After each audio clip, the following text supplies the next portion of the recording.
Dostlar, salam şəkildə gördüyünüz məsələnin həllinə baxaq. Müsbət yük 0,2 yaratdığı elektrik sahəsində müsbət yük AB istiqamətində hərəkət edəcəyi bizdən soruşulur. Ağırlıq qüvvəsi nəzərə alınmır. Görürük ki, yüklər hər ikisi müsbətdir və müsbət yüklər arasında qarşılıqlı təsir itələmə xarakterlidir. Ona görə də B yükü A yükünü aşağı doğru itələyəcək və A yükünə təsir edən qüvvə aşağı yönələcək. Və artıq A yükündə görürük ki, sürət və qüvvə əks istiqamətdə yönəldiyindən deyə bilərik ki, A yükü yavaşcan hərəkət etmiş olacaq.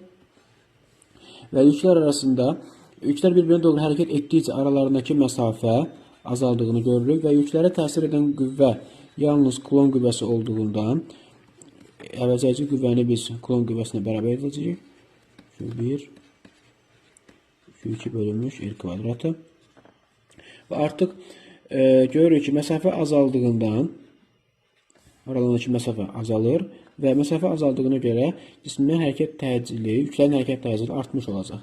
Demək, cisim təcili artacaq və yavaşcan hərəkət etmiş olacaq. Buna ümumi deyə bilərik ki, artan təcilli yavaşcan hərəkət etmiş olacaqlar. Uzun videolar görmək istəyirsən, səhifəmi takip edə bilərsən.